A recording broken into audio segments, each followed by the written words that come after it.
नमस्कार दोस्तों। जैसा कि आप जानते हैं कि डेली मैं आपके लिए करंट अफेयर का वीडियो लेके आता हूँ। ठीक है, तो चलिए शुरू करते हैं आज का करंट अफेयर। इससे पहले अगर आपने आनंद परमार क्लासेस को सब्सक्राइब नहीं किया है तो कर ले। ठीक है, ताकि जब भी कोई नया वीडियो आए तो उसका नोटिफिकेशन आपको मिल सके। चलिए शुरू करते हैं। भारतीय तटरक्षक पोत वेसल कर्नाकलाता वेसल कर्नाकलाता बरवा को कहाँ कमीशन किया गया है। पहले तो ये समझिए, कर्नाकलाता बरवा जो इसका नाम है, ये एक स्वतंत्र सेनानी के ऊपर इसका नाम रखा है। ठीक है, भारत ने स्वतंत्र सेनानी थे एक युवा, उनके ऊपर ये नाम रखा है। तो ये कहाँ कमीशन किया गया, एक होता है कमीशन करना और एक होता है डीकमीशन करना। ठीक है, कमीशन करना मतलब कि उसे सेवा में लेना और डीकमीशन मतलब सेवानिवृत्त कर देना। ठीक है, तो ये किया गया है कलकत्ता कलकत्ता पोर्ट पर। ठीक है, पश्चिम बंगाल में कलकत्ता। अभी अभी एक और न्यूज़ में था आईएनएस विराट जो एयरक्राफ्ट कैरियर था, एयरक्राफ्ट कैरियर था ये। इसको ये न्यूज़ में क्यों था, क्योंकि इसका डीकमीशन कर दिया गया है। ठीक है, डीकमीशन कर दिया गया है। और जिसका लास्ट पोर्ट था जहाँ पर ये लास्ट इसने अपनी यात्रा करी वो थी गुजरात पोर्ट। ठीक है, तो ये याद रखिएगा सिर्फ कि कर्नाकलाता जो है वो कमीशन किया गया है कोलकाता में, और एक जो आईएनएस विराट था उसको डीकमीशन किया गया है। ठीक है, चलते हैं अगले क्वेश्चन पे। और आपसे इससे रिलेटेड आपसे हमारे नेवी चीफ पूछ सकते हैं, तो हमारे नेवी चीफ है करमबीर सिंह, एडमिरल करमबीर सिंह। ठीक है, चलते हैं अगले क्वेश्चन पे। बोंगा सागर नौसेना द्विपक्षीय अभ्यास किन देशों के बीच हुआ। देखिए, दो देशों की सेनाओं के बीच, जैसे भारत और कोई कंट्री है, उनके बीच कई सारे सैन्य अभ्यास होते हैं। वो आर्मी एक्सरसाइज हो सकती है, नेवी एक्सरसाइज होती है। ठीक है, वायुसेना अभ्यास होता है। तो ऐसी कई नेवी एक्सरसाइज होती है। अब कुछ तो ऐसी होती है जो कभी कभी होती है, मतलब कुछ भी नाम उसको दे देते हैं, लेकिन कुछ ऐसी होती है जो काफ़ी फेमस है, जो जो दिन दिन दो देशों के बीच में काफ़ी समय से चलती आ रही है। ठीक है, तो ये इस साल हुई है बोंगासोर। ये हुई है भारत और बांग्लादेश के बीच में, भारत और बांग्लादेश के बीच में। ये बंगाल की खाड़ी में हुई है, उत्तरी बंगाल की खाड़ी में, यानी कि यहाँ कहीं पे। और ये इधर अरब सागर, इधर बंगाल की खाड़ी है। ठीक है, तो यहाँ पर हुई है। अभी अभी दो सैन्य अभ्यास और न्यूज़ में थे कुछ दिन पहले।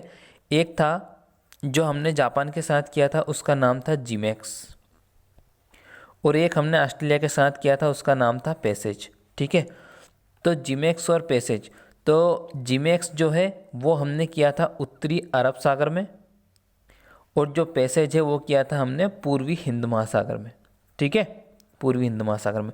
तो जीमैक्स किया था जापान के साथ, और पैसेज किया था ऑस्ट्रेलिया के साथ, और अब बोंगासोर किया है हमने बांग्लादेश के साथ। ठीक है, ये सैन्य अभ्यास है। और कुछ फेमस सैन्य अभ्यास जो हमेशा होते हैं, इस बार कोरोना की वजह से कम हो रहा है, जिसे बांग्लादेश के साथ हम करते हैं संप्रीति। ये डायरेक्ट एग्जाम में क्वेश्चन आता है कि संप्रीति सैन्य अभ्यास किसके साथ करते हैं।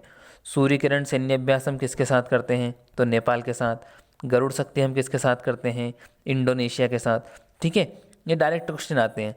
तो ये स्टैटिक जीके है एक तरह से, तो आप कहीं भी बुक में जाकर पढ़ लीजिएगा भारत के सैन्य अभ्यास। अभी याद रखिएगा बोंगासोर हमने बांग्लादेश के साथ किया है। ठीक है, चलते हैं अगले क्वेश्चन पे फिर। किस राज्य ने सड़क मरम्मत योजना पथश्री अभियान का शुभारंभ किया है। तो सड़क मरम्मत योजना के लिए पथश्री अभियान शुरू किया है पश्चिम बंगाल ने। पश्चिम बंगाल ने, जहाँ की सीएम है ममता बनर्जी, और जहाँ के राज्यपाल है जगदीप धनगर। तो ये पश्चिम बंगाल ने शुरू किया है सड़क मरम्मत योजना। ठीक है, पश्चिम बंगाल के बारे में और एक्स्ट्रा इन्फॉर्मेशन, यहाँ की जो दार्जिलिंग चाय है उसको जीआई टैग मिल चुका है। ठीक है, हुगली नदी के किनारे कोलकाता बसा हुआ है। और यहाँ पे कुछ इम्पोर्टेंट नेशनल पार्क है, जैसे गोरुमाला, सुंदरवन नेशनल पार्क और नोरावेली नेशनल पार्क। ठीक है, किस राज्य ने ऑनलाइन पेंशन सबमिशन और ट्रैकिंग पोर्टल कृतज्ञता लॉन्च किया है। तो ऑनलाइन पेंशन सबमिशन और ट्रैकिंग पोर्टल कृतज्ञता लॉन्च किया है असम सरकार ने। असम के सीएम है सर्बानंद सर्बानंद सोनोवाल, और यहाँ के गवर्नर है जगदीश मुखी। ठीक है, सर्बानंद सोनोवाल, जगदीश मुखी। तो ये असम सरकार ने शुरू किया है। असम के बारे में और एक्स्ट्रा इन्फॉर्मेशन, असम में एक बोगीबिल ब्रिज है, बोगीबिल ब्रिज ब्रह्मपुत्र नदी पे, जो सबसे बड़ा रेल और सड़क ब्रिज है। ठीक है, भारत का सबसे बड़ा। और एक है भूपेन हजारिका, ये भी असम में ही है। ये जिसको हम ढोला सादिया ब्रिज भी कहते हैं, ये इंडिया का सबसे लॉन्गेस्ट पुल है। ठीक है, तो ये याद रखिएगा असम के बारे में। ये मैंने इसलिए बताया क्योंकि अभी भी कुछ समय पहले न्यूज़ में थे। अब ये बात मेरे दिमाग से निकल चुकी है कि न्यूज़ में क्यों थे, लेकिन थे। ठीक है, चलते हैं अगले क्वेश्चन पे।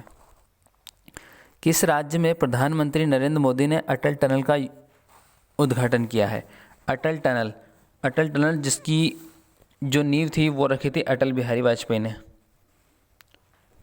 अटल बिहारी वाजपेयी के टाइम पे इसकी नींव रखी गई थी सन 2002 में, और ये अब बन के तैयार हुई है 2020 में। 3 अक्टूबर को नरेंद्र मोदी ने इसका उद्घाटन किया है। तो ये कहाँ से कहाँ तक बनी है? तो ये बनी है मनाली हिमाचल प्रदेश से तो लेह को जोड़ेगी ये। ठीक है, इसकी लंबाई आपसे पूछ सकते हैं क्योंकि दुनिया की सबसे लंबी सुरंग है ये। इसकी लंबाई है 9.02 किलोमीटर। ठीक है, 9.02 किलोमीटर। इसको बनाया किसने? इसको बनाया है, अब देखिए, इसको बनाया है BRO ने। एक होता है BRO और एक होता है NHAI, national highway authority of India, और बॉर्डर रोड ऑर्गेनाइजेशन। तो BRO क्या करता है? BRO जो बॉर्डर के जो हमारे रोड वगैरह है, बॉर्डर के विकास के लिए रोड वगैरह निर्माण करता है, और NHAI देश के अंदर सड़क वगैरह का निर्माण करता है। ठीक है, तो ये मनाली को लेह से जोड़ेगी। मनाली हिमाचल प्रदेश में है। तो इसके बारे में इतना ही काफ़ी है। ठीक है, अब ये जो मैं स्टैटिक जीके का 2 क्वेश्चन देता हूँ, उसमें से ये क्वेश्चन का आंसर मैं आपसे चाहूँगा कल। इसका आंसर आप कमेंट में करिएगा। इनमें से कौन सी गैस नोबल गैस है? नोबल गैस का इसमें से नाम भी बताइएगा, और ये भी बताइएगा कि नोबल गैस जो है वो किस ग्रुप में आती है। ठीक है, और नोबल गैस की टोटल नंबर कितने हैं, तो ये सब बताइएगा। ठीक है, इससे पहले मैंने ये क्वेश्चन दिया था। और हाँ, कल के वीडियो में मैंने एक चीज़ आपको गलत बता दी थी। मैंने गांधी जी का जो मृत्यु होती है वो 20 जनवरी बता दिया था, बल्कि वो 30 जनवरी होती है। ठीक है, तो वो 30 जनवरी होती है, 20 नहीं होती है।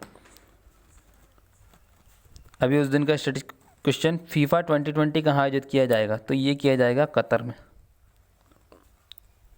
कतर की राजधानी है दोहा, तो ये कतर में होगा।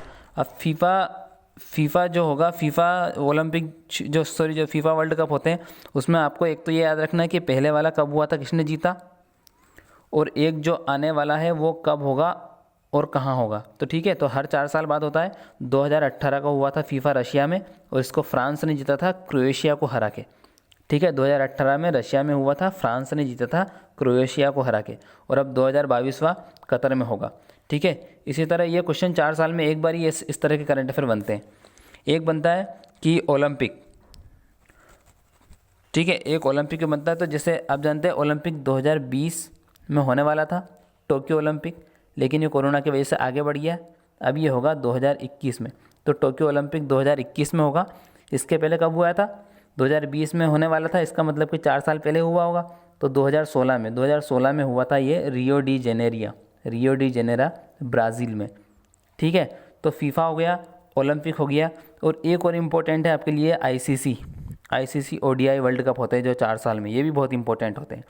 ठीक है, तो ये 2019 में हुआ था, पिछले साल इंग्लैंड में हुआ था, और इंग्लैंड ने जीता था न्यूजीलैंड को हरा के।